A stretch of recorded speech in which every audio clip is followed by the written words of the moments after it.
We will start with talking about references. So there are two types of references when we are talking about data analysis or in terms of Excel, for example, or spreadsheet. We have relative cell references and we have absolute cell references. So what we say when we say relative cell references, that means if we copy and paste that reference or that cell into other cells, then it doesn't it changes. So it changes based on when we copy it and paste it.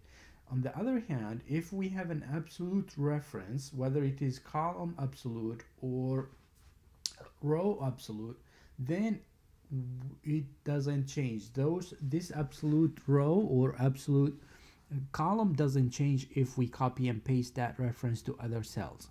So let's look at the first example here. When we say A1, in this case A1 here, if we copy and paste A1, and if it is not referenced, meaning that we don't have an absolute or the dollar sign in front of the A, which is the column, or a dollar sign in front of the one, which is the row number, then it changes.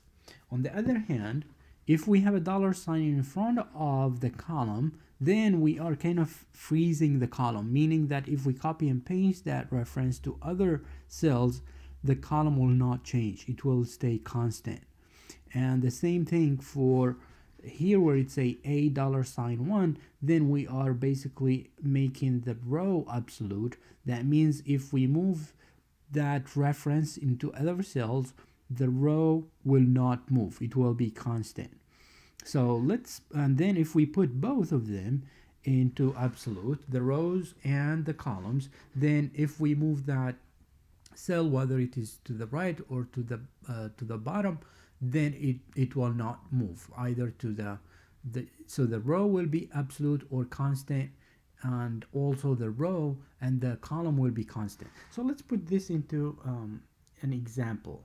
So let's do some example here, what we mean here by cell references. So now in here we have the student homework exam, and we have 10 points extra exam bonus.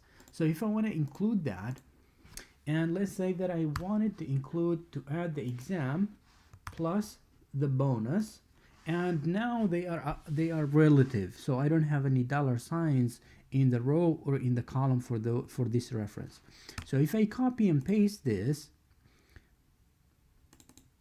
then you will see that it moved.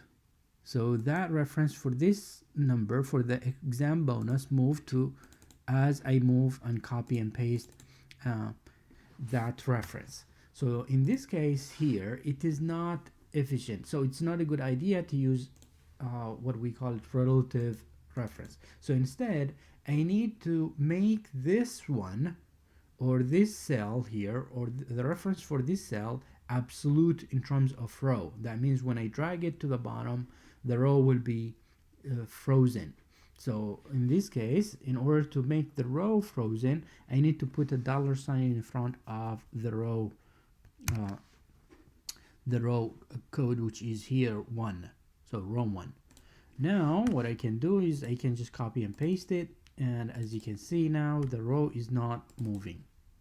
So this one is moving because I want it to be moving, because I want to add for each student, I want to add that.